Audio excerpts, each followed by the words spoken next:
Good morning, traders. Welcome to the Traders Lab on this abbreviated session at the CME. Markets will be closing at 12 noon Central Time today. Thank you, Marty.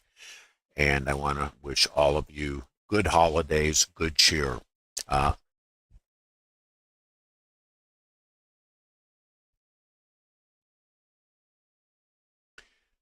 Just as a reminder, I am streaming from Costa Rica, and I'm on a unstable internet and power situation. If I drop out, I will recycle.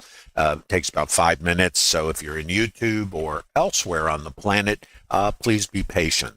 Now, today, as they say, the Santa rally continues, and I'm going to be reviewing structured trades as I always do here in the TraderLab. The idea of TraderLab is to understand it's about integrating Bookmap order flow tools with auction market theory using the volume profile as a chassis to overlay structured trades on in the intraday developing time frame. TraderLab is a community of like-minded traders who've come together to leverage their collective experience. This is about the business of trading. It's also about building potential sustainability. And most of us who come into this business, we open our software toolboxes, we see 150 to 200 indicators, and we go on the quest for the magic mix. The one thing or 12 things you put together, and somehow there's a recipe at the smorgasbord of indicators that's going to generate potential profitability and sustainability. And the thing to understand about software toolboxes, the reason there's 150 to 200 indicators or whatever yours might have is because they all work randomly. And the other part, unfortunately, is I'm willing to bet, and that's the term, bet, that none of them can create sustainability. So if we can't create sustainability, our tendency is to put them together, and then we're looking for something that everybody else has missed.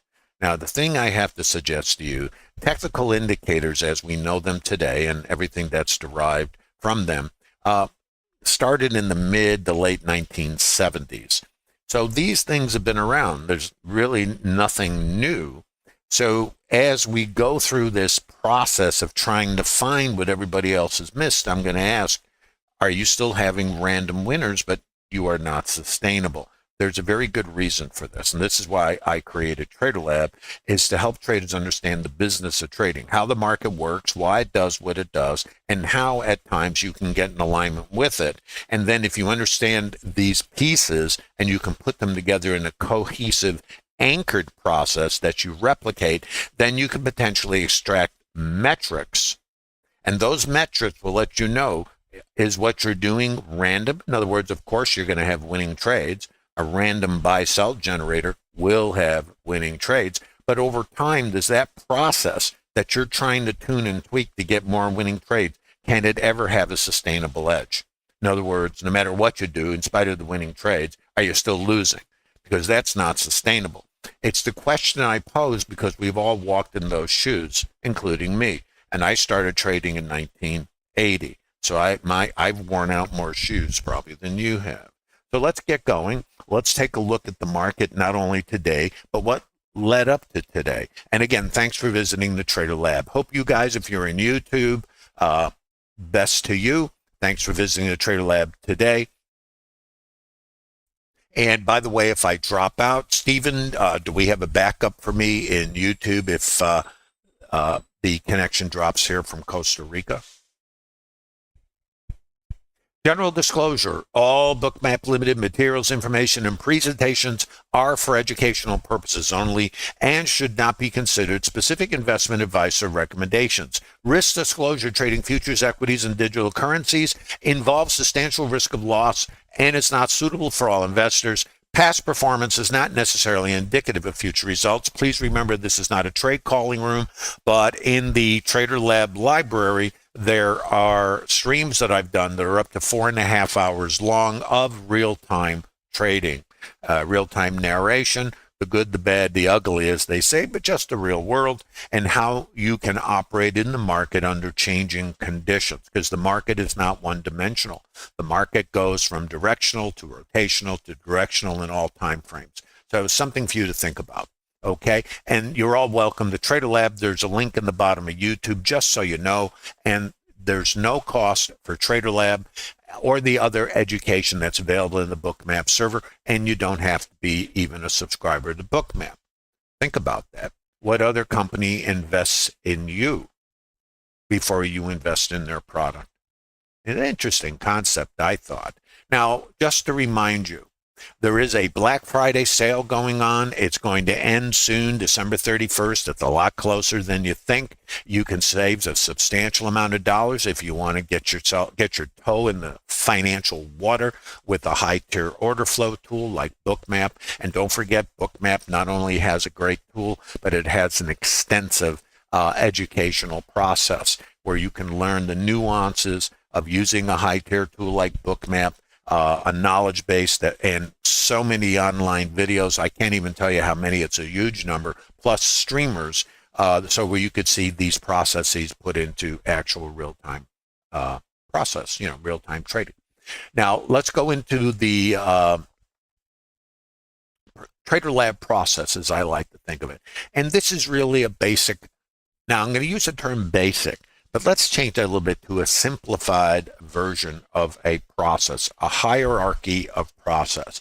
Let's think of trading as a process-based model. So it's like a bottom-up approach. You need to understand the foundation of trading. What is the market? Why do we have one? It's called auction market theory. Now, before you run screaming with your hair on fire, theory is not Igor in the corner turning up the electricity. It is really how the market works. The market is a price discovery mechanism. Now, we have to understand this because it's right in front of us all day. And the market discovery mechanism is trying to figure out what price is too high, what price is too low, and what's a fair price. Now, that's really your supermarket. So financial market, supermarket, they're really all connected because all markets work the same way. In our market, and this is and it's all the same, doesn't matter what product you trade, the market is continually going to rotate to establish too high, too low, and fair. And for us, the issue becomes, what is our time frame that we're observing this auction behavior in? Short time frames, intraday time frames, higher time frames, position trading, swing trading. It's all the same. It's just a function of time frame. So as we go down in time frame, we're going to still use a similar process of price discovery. But as we compress the rotations, as day traders, and most of us are day traders, not all of us, of course. Before I was a day trader, I was a fund manager and a position trader. So I had a different viewpoint of time. But time does not necessarily regulate auction. We operate in specific times that align with risk-reward ratio, competency, and our understanding of market mechanics. So the auction is what's too high, what's too low, what's fair. When you go to the supermarket, if it's too high, you don't buy it, or very few people buy it, but you have to have it, you buy it. If it's on sale, 5 go in the cart, but the price doesn't stay on sale. And then there's a fair price or retail price where high volume takes place. You agree to buy it, the seller agrees to sell it, there's a retail high volume price. So that creates your rotation. What's too high, what's too low, what's fair. Now you take that to different time frames. It's doing this inside of itself. Think of it, when we talk time frames, a vertical integration. Now you guys think, monthly, weekly, whatever it is, go down in time frame, 60 minute, 50, 30, whatever, 10 seconds time. Well, the auction works in a time segment if you intentionally slice it up. But the auction is not regulated by time. It is really regulated by the open and the close of the market, okay, or the session. That's the only time. The rest of it is human-based time that we impose on the market to create some kind of order that is consistent. And then when you get to order flow, there is no time. It is what's happening now. It's not regulated by time, it's regulated by participant behavior. So when we get down into microstructure or micro time frame, it is no longer time-based, in my opinion. You'll see what I mean. Now, how do we see this behavior? It's the volume profile. All the volume, it is not an indicator as we think of them, classic indicators, like MACDs or, moving averages or anything. It is really just price and volume. And the reason for this is all prices aren't equal. If a price is too high, you might get one buyer for that can of tuna for the casserole tonight. It's not the same as where hundreds of tuna were traded or bought and sold at the retail price. Does that make sense? So we're seeing the difference in value as it relates to price. So that's what the profile does. Time frame, I already explained. Now, context is the big dilemma. Context is, let's say the higher time frame is up, but on the day in the shorter time frame, we have selling and the market goes down, and it just goes like a bullet to the downside. Well, is the trend up or down? Well, some are going to say I'm in an uptrend. Others are going to say, well, it's down because it's time frame specific. This creates conflict for us and confusion. So we have to sort that out. And these are tools or the understanding of process that you can learn in TraderLab. Now, the trades I'm going to show you today are structured trades. This was a day that I always say to traders, it's a half session. It's over at 12 noon Central Time. That's my time here in Costa Rica. And it may or may not have outside risk because of lack of volume. Each trader determines if they're going to trade. These are 60 PDFs. These are available for download in the TraderLab. These are just examples of structured trades. Many years ago, traders were asking me, what are you doing? How do you do this? How do you know? And I always have to say, I know I don't know, but I have educated guess. And a guess means maybe.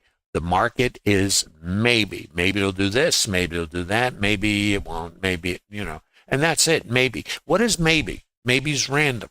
If we understand random, then we're not responsible for the outcome of an individual trade. We are responsible for knowing where these trades show up, if the conditions align that are vetted, that give us a statistical edge, that leans towards us versus paying the other side. Gaming, if you will, is built the same way. Casinos operate the same way. They play games, and for us, they're setups, okay, or structured trades, and they only play games that favor them, even though they paid the gamblers. It's the same with us. So we can't determine in a random environment which game or hand is going to pay us because they all are the same. Just like the casinos, they're all the same. If the casinos could determine which hands are going to win or which hands favor them or which hands are going to pay the gamblers, they probably do less paying of the gamblers, right? How many of you have ever gone to a casino and have a winning hand? Well, at the end of the day, how many times did you walk away with what you brought in or more, or did you not walk away with that? That's because the casinos have an edge. So even though you got paid at times with random winners, the edge went to the casino. Does that make sense? How about we're in the same business? So this is about edge. This is about learning the business. And the biggest impediment to success in this business is going to be you. Might be hard for you to understand that. It's going to be you. And what's going to be difficult is the fear of paying those other participants. That's going to be the difficulty. Fear of loss. And that's our primal wiring. And then when you're in a situation of stress, cortisol flows, epinephrine, all kinds of things go on chemically in your brain. It stimulates certain responses, and they're primal. You don't have control over that.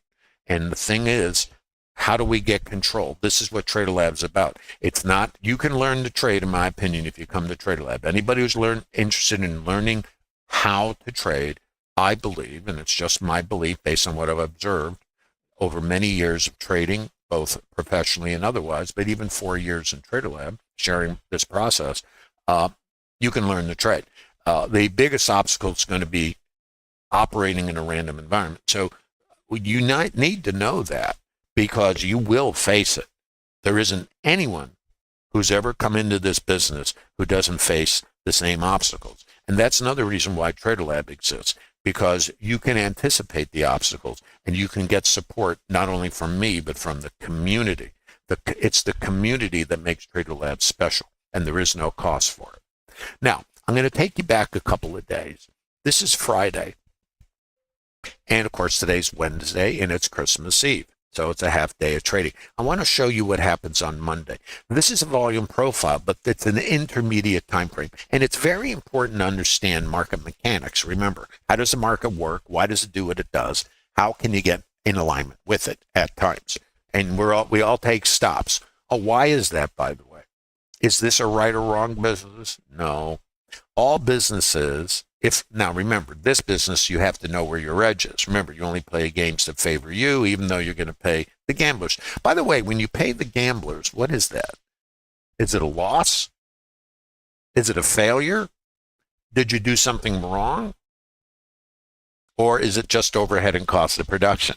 Can you see this like a business and not a place to get validation of your self-worth and how smart you are? Because you can't get it here. It just doesn't exist here. This is an alien environment. You won't get it here. So you have to get it elsewhere. And here you have to understand you're basically opening a casino and you're going to be playing games that favor you, and you are going to pay the gamblers overhead and cost of production. This is not a right or wrong business unless you don't have a vetted plan and you're a gambler. Then I don't think that's right, do you? So if you're gambling, do not anticipate sustainability. Anticipate having a great time and leaving the business. If you're having that experience, which I call Trader Groundhog Day, random winners, but consistently leaking equity, then you don't have an edge. Now, you can fix that if you choose to, but it's going to require you to roll up your sleeves and find out what this business really is. And I can assure you, it's not your toolbox of indicators, or else every trader who's walked in your shoes would be sustainable, and they'd all have ATMs in the basement. And I suspect, based on the statistics of failure of retail traders, that's not the case. So Monday we open. This orange line is the highest volume. Remember, I'm not paying that. Yeah, but it's on sale. Notice where the fair price, high volume, this represents high volume, from this consolidation, I'm not going to spend a lot of time here, I'm just giving you a little overview, is the fair price. Well, if we go up here and get another fair price, and then we leave it, and then what? Well, if this is too low, we can come back here. If I don't come back, then I go to the next one. Is this one too low? This is the fair price. Is it too high? I keep going. What happens if it's too low? Well, then I can reverse. And if I reverse, then what? Then I have this. Now, I balance here. Buy stops are here, buy stops are here, buy stops are here, sell stops are under here, sell stops are under here, buy stops are up here. So it's which way we headed? Lewis opened higher. This is the retail price. Now, in this consolidation, highest volume, I miss it by 2 ticks, no precision, horseshoes and hand grenades, and off I go. What does that say? Let's talk language. There's no indicator. Language. Too low. Well, what was the last place that was too high? 07-ish. Remember, horseshoes and hand grenades. And I'm going to move you 1 day forward. What do we do? Gap. Now, what does it say? Too low, gap higher. Oh my goodness. What's this? Too low. Where's the stops? Here. How does the market work? Market goes up to go down, goes down to go up. Now, we don't know from where or what. That's not our job.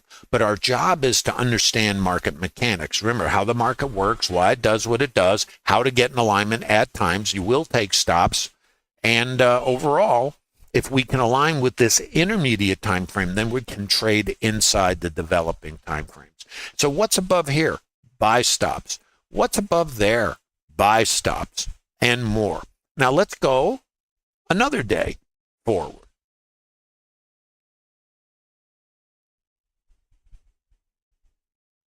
What's above here? 5 stops. That's yesterday, I believe. Let's go to today. What's above here? Stops. And where's stops here? Above here. Is everybody with me so far? Yeah, hi, Ben. Ben, I'll get into it. The thing that's important for all of us here, and you guys visiting in YouTube, this is a roadmap. Before any time I sit down to trade, I need to know the higher time frame, the intermediate time frame. Remember this, you guys think in multiple time frames. Well, this is time and it's volume. This is the volume profile. Now, intermediate time frame. So what do we know? North, young man, go north. Where's the fuel?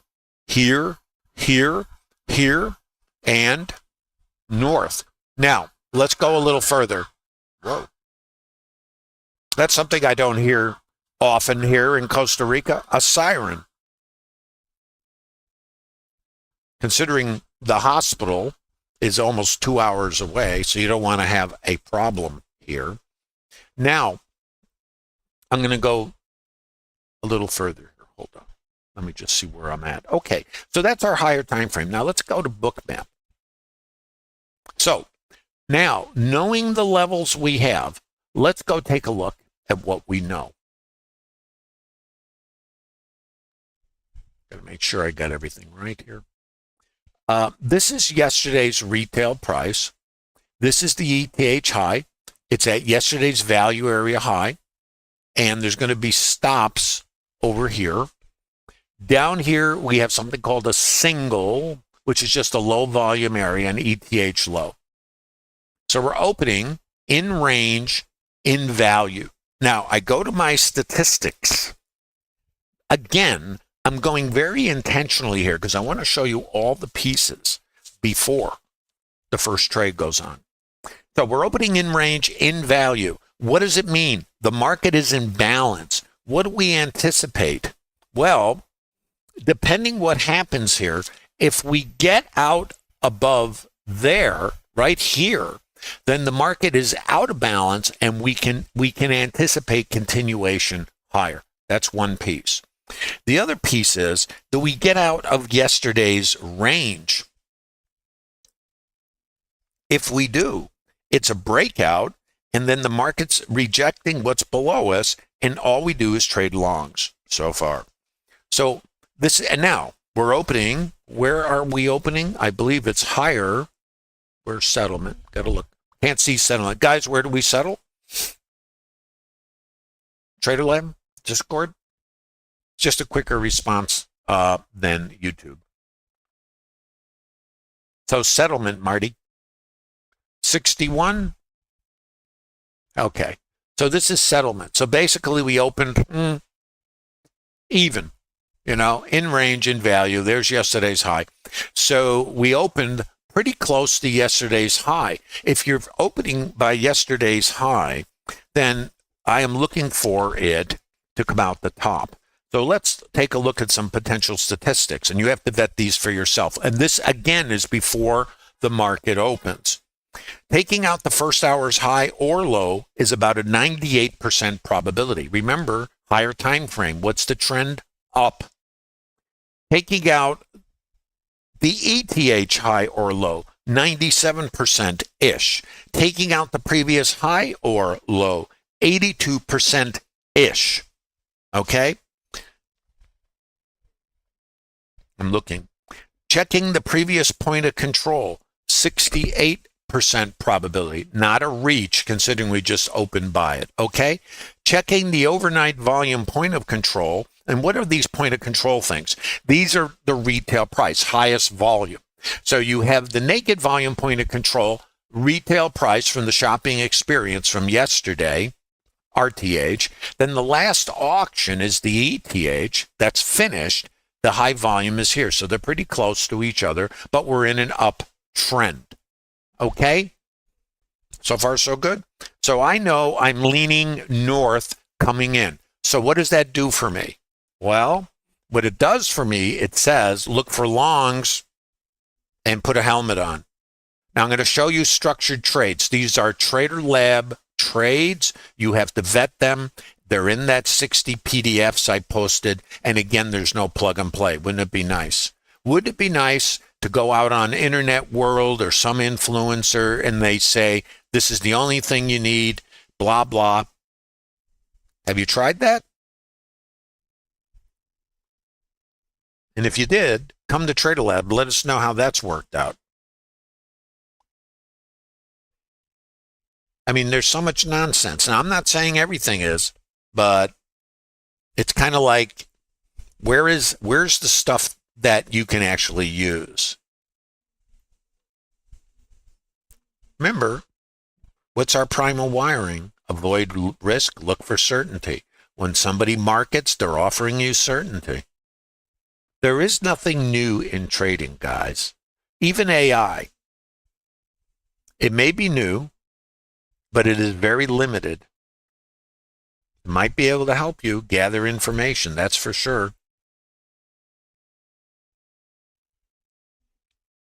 But from what I've seen, it's not the answer. It's just another derivative. Okay, RTH open.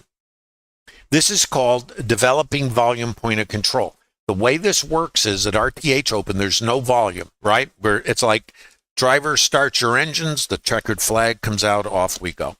And the volume starts coming in. So this yellow line is the shopping experience. This is showing us the valuation at any point in time. And valuation is based on volume. So right here, there's volume. Okay. And then the market moves away. It's saying, let's remember the shopping concept. This might be, and I'm always going to say might because that's all you got in this business. This might be too low. I'm going to label it. I call it a variable high volume node. I made the terms up. I've been doing this a long time. Nobody was doing it when I started, at least that I was aware of. In fact, I started in 1980, but I learned market profile, and I think it was 85 from the guy who created it, Peter Stottlemyre. Now, so this is potential support. This is the opening swing low. You got to be aware of that. We can get a stop pick. And a stop pick to me is when buyers are in here, we counter rotate, get the sell stops here, and that inventory is absorbed, and then we can move in the direction. So if I get long anywhere, I have to be aware. And there's another piece here. We opened inside of yesterday's range and inside of value. That suggests the potential, remember, potential for two-sided trade. If you're in TraderLab, in your trade plan, you would know this is a dangerous place to put your stop. Let's see what happens. So this is the first retail price. Sell stops here. That's the first thing. And what it's saying here is next retail price, potentially too high. So shopping. And this is happening in a micro time frame. Remember time frames. And this is order flow. There's no time. So I'm not regulated by the clock here. I'm regulated by what happened right here. What happened here? Buy delta. What is this bubble? The bubble is aggressors. Well, who are these aggressors? This is the stop an iceberg detector. It says 33 buy stops. Really? And sell icebergs. So when you see delta and it doesn't go anywhere, it's absorption. So you need to understand what this tells us. The fact the price went up, who's on the other side? Well, the icebergs are absorbing these buy stops. That's market order. These are limit orders, passive. You need a limit order to take the other side of a aggressor, right? So supports here, stops here. Let's see what it does. Too high. This is resistance. Watch the micro. Shift down, break high. So right here, what did it not do? Look what it actually did do. Support.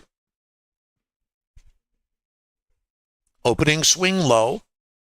Dangerous place because we can pop down. There's about an 80% probability of going here. So this is a dangerous location. Up to you, not me. You know, you follow your plan. But I know I got support here. And I know, let's look what I know. Stops, 82% probability. Resistance, support.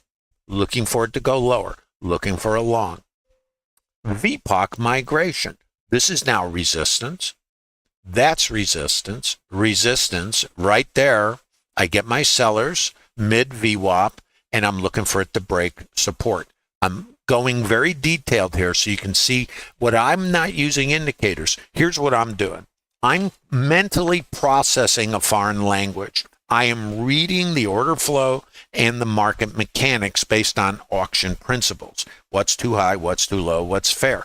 Well, remember I talked about time frame at the top of the stream. There is no time frame. What it is there's behavior. Isn't that different? What do you guys think in YouTube? Is this making some sense? So let's take a look. This is support. Now I think it's resistance because that's resistance. But what happens? I don't get below support here. Shock. Sellers are here. There's the absorption. There's the iceberg. Remember what I saw up here? Same thing. Absorption, break low. Up here, I see my sellers. I have resistance. I'm looking for it to break low. It does the opposite. It breaks high. Now I'm over this. So these guys got stuffed. Thanks for playing. And what about these guys? Break high. What do I have here now? Old concept. You know this. Support, resistance. Support, resistance. Break high, resistance. This becomes support. This becomes support. If I get long, I have to have my stop outside. What's this? Resistance. Follow closely. Language. Language. No indicator. What does it say? Follow with me. Let's interpret it together. What is it saying? I'm not paying that. What's happening up here? Absorption, absorption, icebergs, selling, resistance, break low. What do I know? Let me draw another little line for you here. Now, this is very fast on the open, and the reason I like to show you this is we see a lot in a compressed time frame. Where's my long? See it? Support, who knew? Resistance. Resistance becomes support. Break high. Buyers are back in control. Sellers, thanks for playing. You're out of luck. Now what? Sellers here. I'm not paying that. The shopping experience. Yeah, but long. Resistance. And what's my high probability statistic? Let's go back to our stats. Here's how I put this together. What's the probability of taking out yesterday's higher low in an uptrend? 82%. If I get long here with an 82% probability, what do you think? Is that reasonable to use that as a scale? Just saying. So now what's support? Here, here, here, here. Let's watch. Support. See it? VPOC migration. Uh-oh. Is this now resistance? I would be, and I'm going for yesterday's high, which I would be scaled. I'd be risk neutral. You would learn this in TraderLab. It's a minimum 2-lot configuration. First one's to buy the stop on your runner, and then it's either targeting or trade management or a combination of both. Next target, here. Let me show you where it came from. All these are on the price ladder and on the map. I'm going to show you these levels now. Now, I'm going to come back to yesterday, and I'm going to show you what's called naked volume points of control. The naked volume point of control is the retail price from the individual RTH session. So I was showing you the intermediate. Now I go down in time frame just to the day. The yellow line here is the fair price for here. What's the fair price up here that was too high that I left behind? Well, it was there, right? So what is that, 67.75? It's on the price map. 67.75. If I get through that, what else? Well, let's keep going.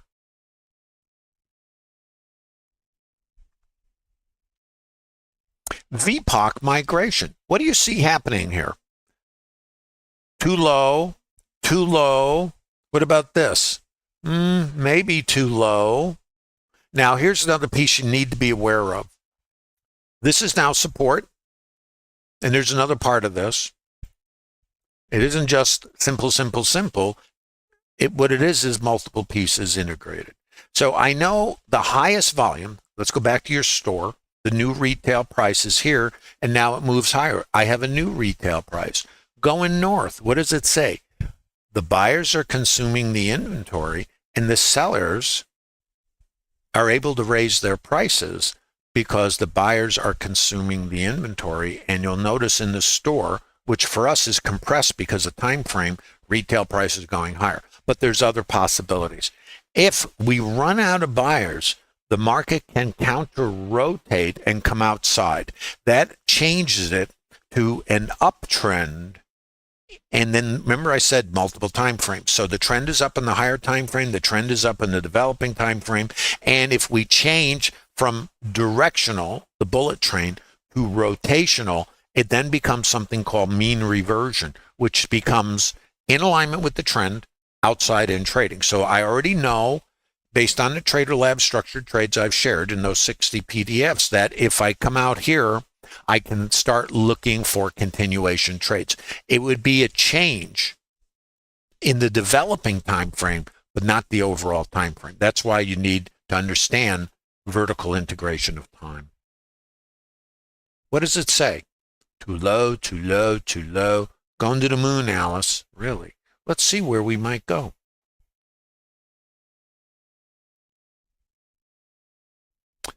We have stops up here. We have another target here, 81, and we have another target around 85. I'm going to show you where they come from.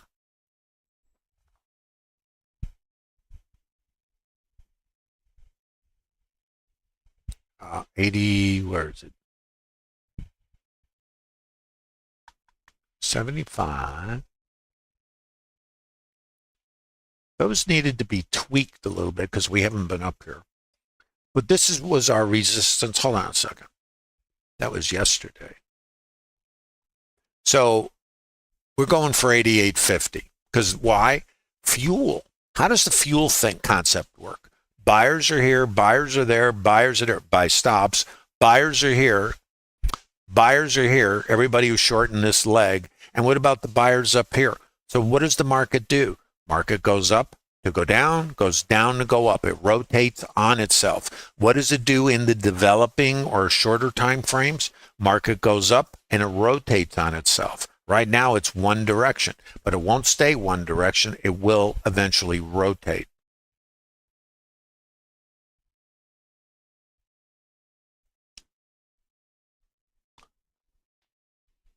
Whoa. So our next target is that 88. And this is the new retail price. Now, if you're in TraderLab, all you would be is long, managing your trade, or trading to a target. That's as deep as this gets. And the idea of trading, and here's something for you guys to think about. By the way, we're getting buy sweeps up here, so we have to be aware. Once we get this, if we do, not saying we will, but chance, I would say good chance, then we might begin to look for counter rotation. Don't forget the market closes at noon. So anybody who's hanging out long probably is going to even up. Does that make sense?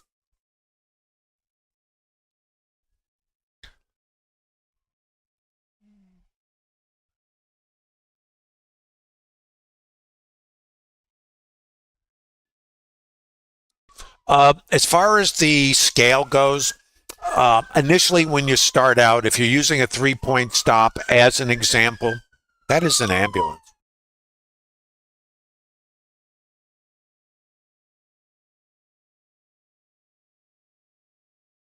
I'm on the edge of the jungle, so if you need an ambulance out here, there is only one road here, dirt. So kind of interesting. So the ambulance does not go very fast. So hopefully, anyway, if you're using, and you need a minimum two lot configuration, let's just say hypothetically, your stop's 3 points. The first contract scales at 3 points, and you leave your stop at the original location for your runner so that if the trade fails, you scratch. That's the idea. Remember, risk management's a key piece of this whole thing. So it's not about how much you make, it's about managing how much you lose. Because we all take full stops, and then and we're going to take a lot of scratch trades also, because they either don't go on, or the trade, we have to deploy a trade management process, and the market, the trade, the open trade needs to move a certain distance based on your plan before you start moving that stop behind it, and that's based on time frame and how you develop trade management. So what I do, at least I suggest, I should say, for developing traders, is when you're building out a process, you have to determine your edge of getting risk neutral on any qualified structured trade.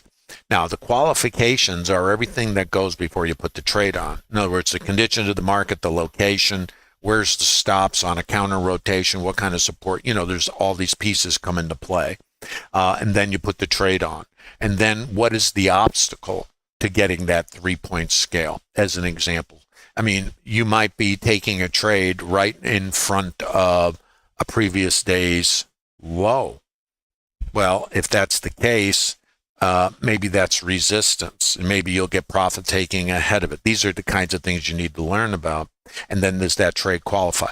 So when you have a structured trade, there's you need all these green lights to line up before you push the button on the catapult. And that's what trade plan is about. So if the trade qualifies, the idea is to get risk neutral. And you need to know the probability under those conditions to get risk neutral. And what's so important about getting risk neutral is the psychological aspects. You can kind of lower your tension and your fear. The other part of it is, if you've done the work of vetting trades, which is it's really the key to the kingdom, in my opinion, knowing where you have a statistical edge and not engaging where you don't have an edge, because then you're gambling. If you leave the gambling to someone else, even though they're going to have random winners, they're going to end up being a statistic, and that's proven out by the failure rate of retail traders. Now, think of it this way. Suppose you knew under certain conditions, which are quantified and qualified, that you had a 60% probability of getting risk neutral before taking a full stop. You would open your trade plan if you're in TraderLab. You look at that specific trade. You'd have a little checkbox or a hierarchy of process that qualifies the trade. You'd know you have in your trade plan a 60%-ish probability of getting risk neutral before the stop. Does having a tangible metric change your response to uncertainty and fear? Because if you don't have something tangible, all you have is emotion. And emotion is the primal wiring of looking for certainty and confirmation to avoid the saber-toothed tiger. That's where that primal wiring came from. And it worked really well for survival of our species. But it doesn't work in the same environment, because your psychology and your primal wiring, and this is under the hood wiring, call it reptilian brain, if you will. It's not conscious. It's below that. So it operates. It doesn't differentiate between what's the fear of uncertainty here and the fear of the saber-toothed tiger behind the rock. If it can't differentiate, you're triggered emotionally. How do we get control over that? Well, that's what statistics do. You can touch a statistic. You cannot touch the unknown, because all we know, it exists. Does that make sense? Yeah, 1-to-1 minimum to start for the getting risk neutral. And then you can take it beyond that. But my objective in TraderLab is to help traders survive the learning curve and to understand the business. Once you build a solid foundation and work out the kinks of fear and psychology, and I always come back to this, I believe anyone who comes to TraderLab and does the work can learn how to trade. But overcoming the psychology is going to be the biggest obstacle. we don't really have to deal with that in the outside world. We don't. I mean, we can be apprehensive, but we kind of have a lot of structure in here on planet Earth. But in this random environment, there's very little structure. The only structure is what we bring in randomness. So we can apply structure, but the only way we develop confidence is by having tangibility or statistics. If we only have randomness, then all we have is emotions. And if it's only emotions, it's fear, FOMO, chasing, revenge trading, waiting for certainty, all the things that take us out of the business. And it does, because that's why retail traders fail. They're just gambling. It's a great feeling when you get those winning trades, but you're on your way out of business. It's just time, not sustainable. So if that's your experience, and it was mine early on when I started, and when I started, technical indicators were new. I started in 1980. Wells Wilder published his book, the things that you're already common things, RSI and all that, back in 1978. So this was like a new world. I shared an office with George Lane. He created stochastics. And if you guys understand oscillators, and nobody understood anything when I started, so I spent a lot of time doing research and then customizing, creating my own indicators, and then eventually writing code and building systems, and managing money and a lot more. So over the years, I've gone down a lot of paths. Same ones you're going down now. Now, I didn't have the benefit of information because it didn't exist. You have, quote, the benefit of information overload. So I had a deficit of information. You have too much information. I couldn't learn anything. I bought the books. They don't work. They just give you oh, that's interesting, and then it still doesn't apply in the real world. You can isolate anything, and it works. You have done that already, but it doesn't work with an edge, but it works randomly. We observe randomness and think that that's the path. We just have to make it better. For myself, I created a term called Trader Groundhog Day. Work hard, wake up in the same place. By the way, look at the selling icebergs here. Stops are sitting here. Everybody knows it. Now, if we counter rotate, are you going to be done and just say, hey, it was a great day, I'm out of here? We only have about 45 minutes left of this abbreviated day. What would you do? You're scaling, I'm from the TraderLab, at a 2-to-1. 2-to-1. So, okay. Well, and here's the thing about 2-to-1. Where did that number come from? Was it your psychology that told you, let's do this? Or is it based on something tangible? Is it our fear of loss and the need to be profitable make us randomly make a decision that's not based on something tangible, but it's based on emotion? It's the question, because that's what drives us to make choices. That also is what drives us to Trader Groundhog Day, you see. That's, at least I can only talk about me because I'm you. I just took more years than you, probably. I'm doing this going on 47 years. I've certainly had more experience than most of you. So in TraderLab, our senior trader has over 50 years. I don't know anybody else in TraderLab that's been trading as long as me, but that's not a bad. By the way, remember the sweeps and remember the potential for the counter rotation. Can you see? And the fact there's a sweep here and the icebergs. Can you see how I'm looking at order flow in a very relaxed way, not predicting, but understanding? Do you think an understanding of how the market works, not predicting, could give you an edge if you can anticipate? I kind of coined some little sayings, and they're just things. Remember, number one, the best you have in this business is maybe. Maybe it'll do this, maybe it'll do that, maybe it won't do anything, because it's 100% random 100% of the time. Most of us don't want randomness because we're fearful. So we look for that predictability, right? That's all primal wiring. Well, what happens if the best you have in this is maybe? We have to solve for maybe, not for what will happen. We can't know that. So Instead of trying to bend the business, and I tried this.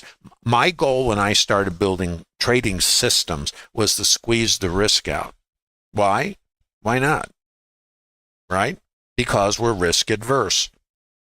How many of you are going to use a parachute and jump off the wall of the Grand Canyon? Would you do it? I don't think so. Why? Risk adverse. But in here, those same things are triggered by the environment, the unknown. So if when you have the unknown, that's it. You need to know to avoid the risk. And remember, the chemicals in your brain can't differentiate this from a saber-toothed tiger that might be behind the rock. So it's going to say, wait, let's be sure. So by being sure, instead of getting long at a predetermined outside edge for mean reversion, instead, you'd wait to be sure. Here's a question for this astute group of traders. If I get long, and this is not a trade I can take, it didn't set up, but let's say this was, if I get long here and you wait for certainty and get long there with more risk, is your trade any more certain than my trade? What do you think?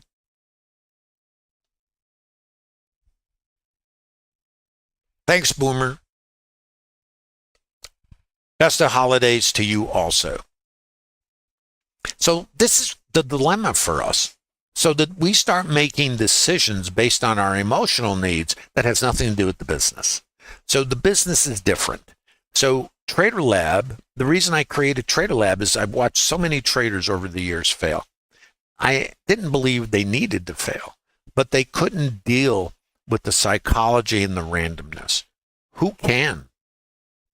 Well, you can if you understand the mechanisms at work, the chemicals at work in your brain, and then start getting solutions built out to manage those things. And it's still never a guarantee that you'll be able to do it, because for some traders, they have so much compulsion to gamble and to get the dopamine, they don't understand addiction. Do you understand addiction? Do you understand how your mind works? Do you understand how hormones are released? Cortisol, epinephrine, adrenaline. You've heard of these terms, but you don't understand how they relate to trading. I'm willing to bet. Do you? If not, you need to come to TraderLab, because what'll take you out of the business are these elements. I believe anyone who comes to TraderLab can learn how to trade if they do the work. And that the reason for that is we have traders in TraderLab that have turned the corner and have created potential careers for themselves. And of course, not everybody can succeed no matter what they do. But I believe that if you learn the obstacles, learning to trade is one piece.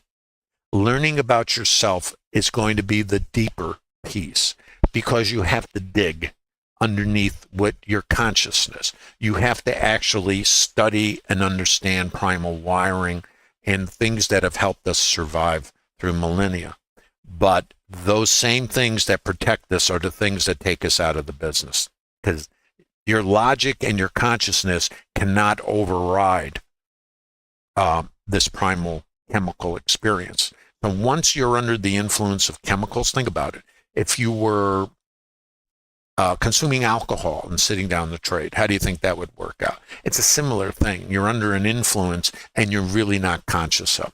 So willpower by itself doesn't work. So over the years, I had to figure out for me what worked, because I tried everything. Behavior modification. I used to have a thick rubber band on my wrist, and when I would have these thoughts, I would snap it. Worked on my dog. I figured, well, maybe it'll work on me. Didn't work. I was actually thinking of moving up to cattle prod, but I kind of thought that might be a little too severe. So I really had to take more time to understand what was going on. What's this mechanism? Why doesn't my willpower, when you intend to do something and all of a sudden it's gone, you're clicking the mouse, you get tunnel vision, you become myopic. Is that you? This is an element of trading psychology. And if you've never thought about it or dealt with it, then you should come to TraderLab. Forex from Bangladesh. Hi, welcome to TraderLab. By the way, you could learn all about TraderLab if you use the links in the bottom of YouTube. You can go to the site. There's a plethora of short YouTube videos on all the different elements. Also, the different packages that are available. By the way, there's a Black Friday sale going on to the end of the year. Anybody here, if you're listening, if you want to subscribe to Bookmap, get your financial toe in the water, this would be the best time to do it. You can save up to 50%. You want to try it on a monthly basis, 60% off. That's available also at bookmap.com. You can check out the different configurations. And Bookmap is committed to trader education. I just want to mention this. You know, to get educated as a trader is like going to university. It is not plug and play or a quick fix. This is like if you're going to become a professional in any endeavor, whether it's on a sports team or you want to be a surgeon, you want to be at the height of a profession, you're going to need to go through a learning curve, and there is no plug and play. So there's no shortcut to proficiency in anything at a high level. So this is a competitive environment, right? But the competitiveness, you can learn to trade. That is only one piece. But being able to perform under stress in a random environment, think a hockey game or the NFL or basketball, or you're going to be a musician and play at Carnegie Hall, not just somebody who's banging on the keys. Think about what it takes, or a foreign language to become fluent in anything you've ever done, even riding a bicycle. What does it take to go through a learning curve in any process that requires different degrees of skill, right? So this is the same. So when you embark on this business, you are an apprentice. You are someone who you start at the bottom, and you have to have humility, and you have to measure yourself. And if you're starting your own trading business, which is what it is, not only are you the employee, but you are the manager, the CEO, and you have to hold yourself accountable. If you don't have discipline, you're not going to be in the business. It's that simple. A person who owns a business has a business plan. They know what is expected of their employees. They set requirements and they hold those employees accountable. You're going to have to wear those different hats in this business. You're the one who's going to have to allocate time for research. You're the one who's going to review the trades. You're the one who's going to have to extract metrics. You're the one who's going to go down dead ends and for me, it was years working at things that I had to throw away. In TraderLab, you don't have to do that. I've done a lot of that work for you. And so have the other traders who contribute in TraderLab. TraderLab's not about me. TraderLab's about all of us because we're really all the same. You're never going to be done. I'm going on 47 years and been a professional money manager, ran a trade desk. I've trained loads of traders over the years, and I've seen a lot of traders I thought would succeed fail. And some of them were just not cut out for what it takes in this business, which is the ability to operate under pressure and to manage their emotions. Some of us cannot do it. It just won't happen. But you'll never know until you put yourself in a structured environment so you can measure yourself. You'll know if you come to TraderLab what the issues are. You'll discover them, and you will also be able to create a path out of it, but one step at a time. So it's a sequence of learning. It's a sequence of accountability. It's a sequence of measurement and development and of creating a statistical edge and only executing when you have that edge and knowing. Because here's the thing, if we don't have probabilities that tell us let's just assume right here, and this is not qualified, this is actually a structured trade in the TraderLab. This is called mean reversion. If you were listening so far, I said, if the market goes up, how do we get continuation trades? It's rotations. It's outside in trading. This is a structured trade in the TraderLab. It's called mean reversion. Underline the word mean. But why doesn't it qualify if it's a trade? Because your entry to the reversion is not qualified for range. But let's say auction market theory and market mechanics, this is a structured trade, not qualified. It is called a continuation trade. And if you're in TraderLab, you already know this is a qualified trade, but one piece missing, range. So in your trade plan, you'd go, darn it, right? Or something else. And because this is a trade, but it doesn't meet minimum requirements. And what's our conversation? To get risk neutral.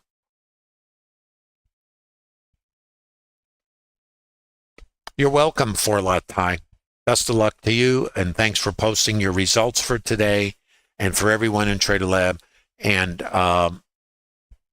thanks for appreciating the TraderLab. Look forward to seeing you on Monday, don't forget. I will be streaming Monday. I will be streaming regularly next week with the exception of New Year's Day. So this is a structured continuation trade. And the fact I mentioned it to you, and this is not about being right. It could just go do the Acapulco cliff dive. I mean, this is trading. The fact that I mentioned it to you that we could have mean reversion continuation trades, this is about understanding market mechanics. I understand market mechanics. You can too. What we don't know is in the randomness, where's the outside? Is it there? Is it there? Well, I do know this is the outside. And what is this? This is the volume profile. It is the chassis. What is this foreign language? What does it do? Oh, it's on sale.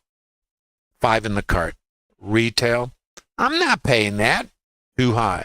Rotation. So if this is the retail price right here, and I get to, I'm not paying that, and I rotate down, my retail is there, too high is there, on sale is out here, unknown, random. And then if it comes outside, oh, it's on sale. That's the retail price. I can put 5 in the cart here. Now it's back to retail. But what else do I know? Buy stops are sitting here. This trade is a TraderLab structured trade. Can everybody see this? Can you see how you might be able to reverse engineer what I've shared in the TraderLab and make it into something? Because the thing about trading is not predicting. We're not in the prediction business. You know, we're in the alignment business. So if I understand how the market works, I already know where my next trade might show up. I don't know if it will. I don't know how far out it'll come. This is the outside edge. It could just as well come to that edge. It could come out here. It can do anything. So we don't have an answer for randomness. We do have an answer for maybe. Maybe it'll do this. And maybe, what else do we know? What else do we know? The market goes up to go down. Remember, top of the stream, and it goes down to go up. And what do we know about highs and lows? The same reason I'm going for this, because there's buy stops, is the same reason in this quote time frame, no time, that there's sell stops under here. What does the market do? The market goes up to go down into the stops. And where my buyers last? Buyers were here. Sellers were there. Buyers took control. Support is here. What happened here? Buyers are in control. Buyers are in control. Break high. What happened here? There were sellers. There's the iceberg. Isn't this kind of support an area? If I get along, and again, I'm only using this as an example, where's my stop going to be? It's going to be out here. Why? Outside edge, and I have high volume there. Too high, too low, too high, too low, retail. If this retail price in the microstructure is too low, and I go high, and my new retail price In the developing time frame, going up in time frame now, where's my stops? Here, what does it do? It rotates into what? Stops. There they are. And what do the icebergs tend to do? Buy into the liquidity, the sell stops, market orders, their limit orders. Where were my buyers?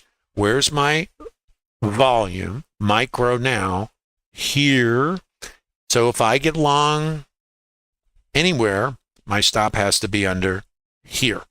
Does that make sense? I'm showing you microstructure. And again, the only reason this trade is not qualified is what? Range to the scale, which is there, and the target is this. And then you could be back in your Barca lounger. Does everybody see the rationale? If I'm going for stops in the daily time frame from the shorts that are sitting up from the last time we were here, isn't it rational and common sense that the longs in the short time frames, these rotations, the retail traders who are risk adverse all do the same thing? Why do you think the market comes here? Because everybody, retail, is risk adverse. Me too. But I don't put my stop there because that's the last swing. Why do you think the market comes here? Because there's stops. Why did it come here? Because there's stops. Now, let me give you the next answer. Suppose, and let's assume this was qualified. Remember, the only reason this isn't qualified is by the time you enter, this is in your face. Now, it's your choice because this is the target, you see. But I'm just trying to be very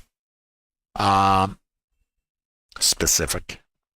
If you took this, your stop, if you took it here as an example, your stop cannot go there. And most of us would put our stop there. Oh, I don't want to lose. Well, have you ever thought that your odds of getting taken out here are higher than if they're out here? Have you ever done the metrics to know that a larger stop gets you more net than a tight stop? Did you ever stop to think that you make a decision to do something without understanding why you're making it because your primal wiring is already guiding your decisions to avoid risk, which makes you put your stop where it's most vulnerable? Have you ever thought of that? How we do it in YouTube? Is this making some sense? Please give a like if you're visiting. This is the TraderLab, and this is what I do and share. I've seen too many traders not succeed for the wrong reasons. If you give it an effort, knowing what works, and you don't succeed, you can walk away saying, okay. But if you spend your time in Trader Groundhog Day chasing illusions and fantasies and internet influencers and all the nonsense that's out there, you're going to run out of time and you're going to run out of assets before you ever really had a chance, in my opinion. And again, TraderLab may not be the solution for you. It's never going to be the solution for everybody because a lot of us cannot control ourselves, no matter what. And I can't help you with that. I can help you understand it. And I can help you see how it interferes with your intention. This, by the way, remember we had the sweeps. That suggested the counter rotation. Here we have the sweeps again. It suggests the counter rotation. I'm still looking at this, and it's not a recommendation. Notice the liquidity that's front running. Now, we also know there's going to be buy stops up here, and that's going to be a bunch of liquidity. The icebergs most likely are waiting with bated breath. And right here is where we're trying to go, 88.5. And then what's this up above? A naked volume point of control. What is that naked volume point of control? Retail in the daily time frame. Retail. This was the value area low. A support area, not important. What's this? Retail from yesterday, too low. What's this? Buy stops. What's this? Too high. Where did this come from? All the way back here. And what's this? The all-time high. Is everybody tracking?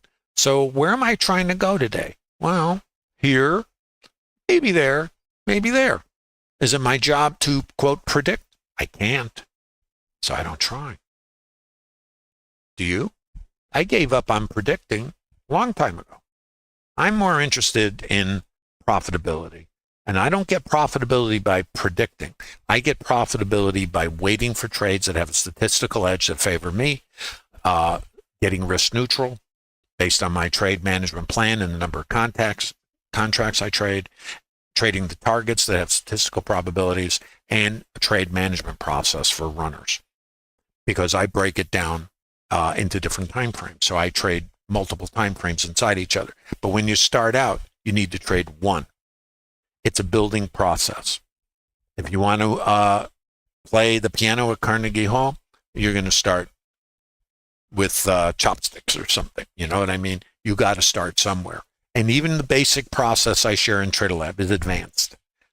It is an advanced methodology that is simple because you're already doing it. You're already trading when you go to the supermarket. It's a long time frame, and you're trading dollars for product, right? We're doing the same thing here. We're trading dollars for product. And the product is whatever asset you trade, whatever time frame you trade. We're trading dollars for product in a compressed time frame in a random environment. Your store's random, but it moves like a snail. Here, it's real time and it's fast. Does that make sense?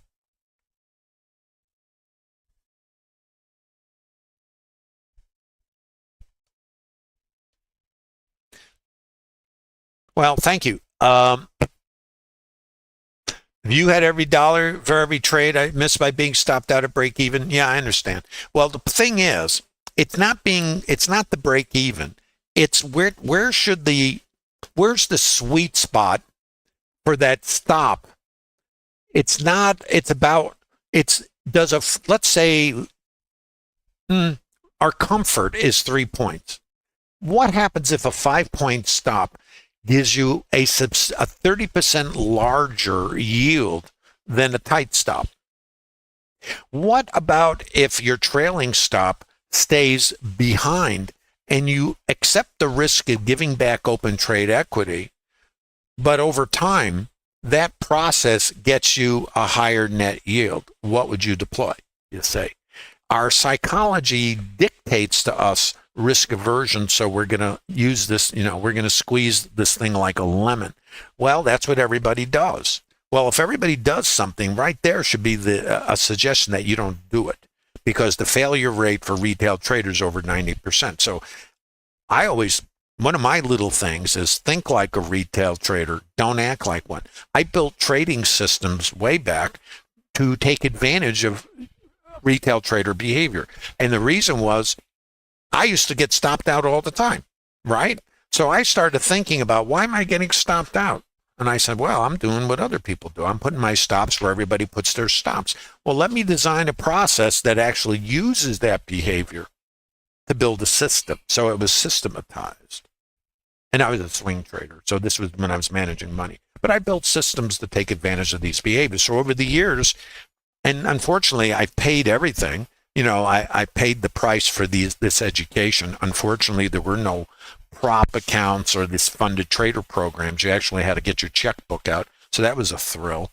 So that's, we didn't have SIM accounts. We didn't have paper trading. They called it that because you wrote it on a piece of paper. Just saying, doesn't matter. But I'm just giving you an idea. It was a lot harder because you had to work a lot harder to try to generate metrics. And back then I didn't even know what I was looking for, because there weren't off-floor traders when I started. All my buddies were floor traders. So I'm just saying is I've kind of grew up in the business, and I spent years going down dead ends. And the thing with the dead ends was, because of the random winners, I thought I just had to make it a little better. Look at all these great winning trades, I'd go back a couple weeks, look, tune, tweak. So next time I get it. Is that you? Well, that's all of us at some point, or the only thing you need and all this stuff. Buy a book, it's all the same. We're all doing the same things. We've all done different derivatives of similar processes, and we all end up in the same place. So if that's you, that is Trader Groundhog Day. It was me. So the statistics are in, the answers are in the statistics. They are not in our emotions, and they're not in the last trade or the last day. It's in the random distribution of outcomes. Casinos, if you read about gaming, and you should, to understand the business you're in, this is a gaming environment. If you think about blackjack, and I just use it as an example, they play it the same way. If they pay a gambler $100,000 and they walk out with that suitcase of cash, do they change the game? Do they skip the next hand? Are they playing the current hand based on the last hand's results? No. What do? If we take 2 stops in a row, we skip the next trade. Or we move our stop close because we're still emotionally attached to the last outcome. Can you see how this has a compounding effect? Or we want to be more careful on this trade based on the outcome of the last trade, so we don't get in where we should. Then we chase it because of FOMO. Now we've completely obliterated our edge, if we even had one. These are the things that take us out of the business, and we're all doing them. So we have to decide, this is why traders fail. I'm like everybody else. I'm not special. I'm like everybody else because I'm wired like everybody else. I have certain nuances, of course, but our primal wiring is generic. The obstacles to sustainability in the business are generic. What you do about it is going to be up to you, your determination, setting goals, and accepting a learning curve that will be somewhat brutal because you can't compare it to what you've done on planet Earth. This is an alien environment, and your propensity is to try to bend trading to what you're familiar with. And if you've been very successful outside because of your personality type, and we've all been successful to be able to do this, when you bring those expectations here, it's not going to fit. And it's not going to have the same outcome the way you've had outcomes in the past. So you're going to have to retune and change your expectations and learn about this business and not put it in the same category as other things you've done, because it's not like anything else you've ever done. That's what I try to accomplish for traders in TraderLab, is to help them learn the business. And it's going to challenge you beyond anything you can imagine. So, and you just have to equate it with being a high performer in any profession, because to be in this profession, you will have to develop into a high performer, but you can become profitable and sustainable, in my opinion, as you develop. But you have to have a sequence of development. You have to build a foundation. So that means strip away what you're doing, and that's going to be hard to do. I found it really hard to change what I was doing, because some of the things I was doing, I did from when I first started, and I started at the CME with classical bar charting, and that's predictive. Head and shoulders, going to do this, flag, pennant, triangle, all this jazz, and they're all predictive. I thought the business was predicting. So for me, it was always, it's going to do this, it's going to do that. It took me a long time to understand that I couldn't predict anything, so I had to actually change my beliefs. So the thing about beliefs is we come into the business believing certain things that have nothing to do with the business. So we're going to try to get the business to fit into our beliefs, even though they might be erroneous. And my beliefs, they've been erroneous for years in many different elements. Indicators. I mentioned I shared an office with George Lane. He created stochastics. I thought that was the holy grail. Look, the line crossed over and the market went, like, wow, this is great. Well, there's no edge, but it was great, right? So, and then we put multiple pieces together, one piece to fit the other piece, right? Just think about what you've done. We've all done it. So the thing is, what you've done is what everyone does, then why would you anticipate a different outcome? The thing is to learn from what you've done. I call that trapped equity. You've made an investment of time and dollars, and you're doing a process most likely that has no edge.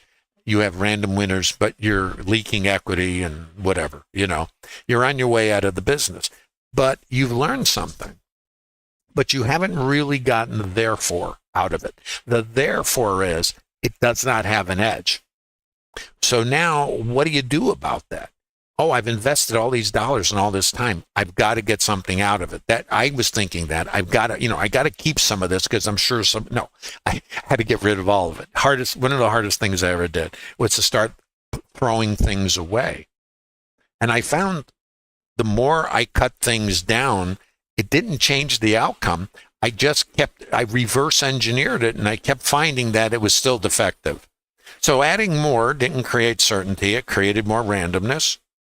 Reducing things didn't get certainty. It just reduced more inputs. But I still had variable inputs. Here's a key piece, and I was referring to the casinos and blackjack as an example. They don't have random inputs. The game is played exactly the same way. The only way they extract the edge from the gamblers is by having consistent inputs, not random inputs. We tend to gravitate towards more random inputs. And if you're in a random environment with random inputs, what does that give you? It gives you, there's an old saying from the early computer days, garbage in, garbage out. That's what we end up with, garbage, because you can't measure it. If you can't measure it, it's garbage. The casinos play their games with anchored inputs. My primer webinar, and all this in a library of webinars and a document section are available in TraderLab to you. Remember, there's no cost for it. My primer webinar talks about anchored inputs. It's so simple. That's why I say this business isn't complicated. It's just random. The casinos operate in a random environment, but they only play games that favor them, and they don't change the game.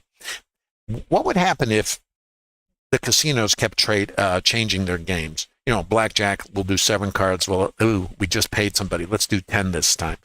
How does that affect their edge? Didn't they just throw their edge out the window? Is that what we do? We throw our edge out the window, but we probably never had one. Well, they don't change the game because the only way they extract dollars from the gamblers is the edge. So that's why they always play the game the same way. And they also know they're going to pay the gamblers. What is that? Did they lose, or did they just pay overhead and cost of production? Which is it? You got to reframe all this. Your psychology says, I lost, I need to be right, I need to predict, I need to know. That's all psychologically driven. It has nothing to do with the business. If you're interested in learning the business, then I invite you all to TraderLab, and there's no cost for it. I hope you get something out of this. By the way, if you're visiting in YouTube, I do appreciate you guys always coming here, even on today, which is a shortened trading day. I see that I've got about 60-ish or so of you currently in YouTube. Thanks for visiting. To me, it's a gift to be able to give back and to help you guys in any way I can. And I created TraderLab, and it's not about me. The power of TraderLab is the leverage of the participants in it. It's a community, and together we all do better. By the way, we're all developing traders. We're always going to be developing traders. This is what the TraderLab looks like. There's a lot going on in here, and most of these traders in TraderLab are taking a siesta. This is a trader who put on the long one of the longs I talked about. I think that's a pretty good day. It's not bad. Give yourself a little gift, Here's another trader. Nice work. Very nice work, June. So there's a lot going on here, right?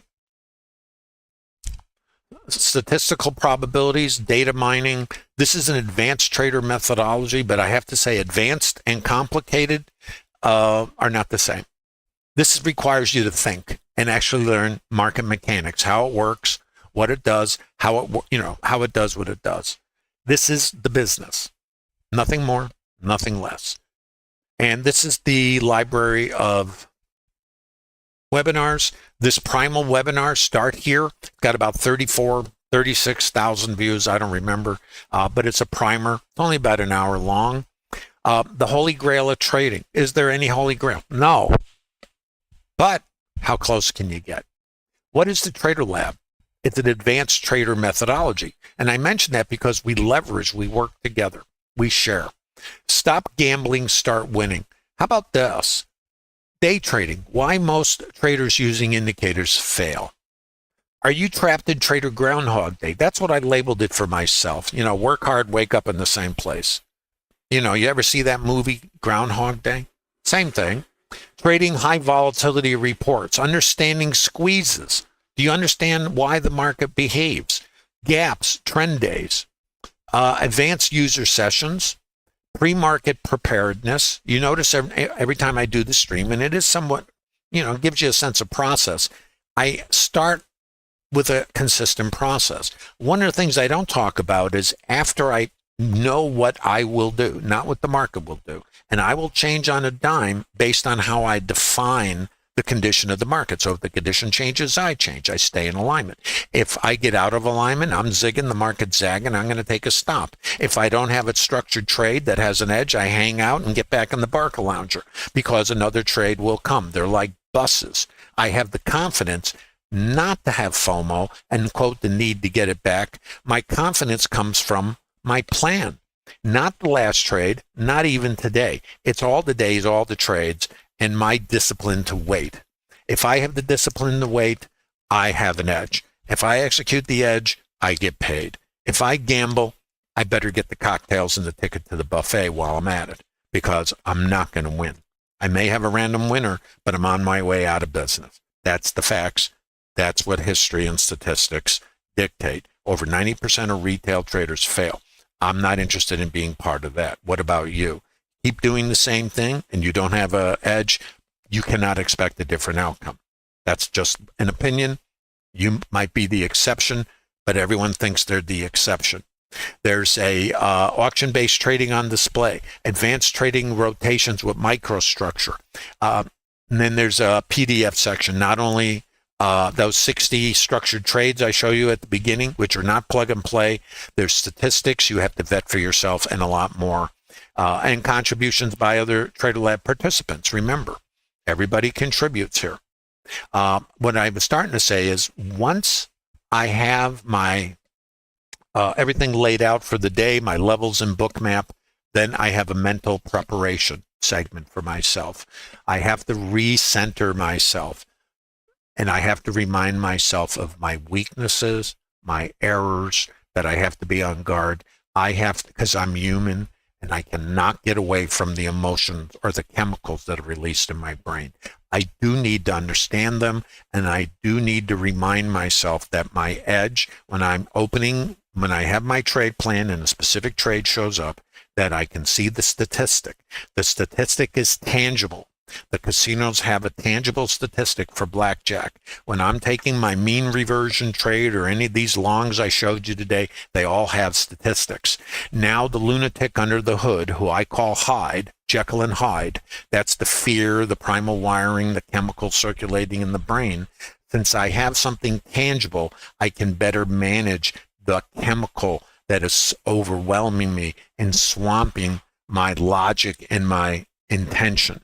If I don't have something tangible, all I have is fear, greed, and chemicals. Does that make sense? That to me is the differentiator.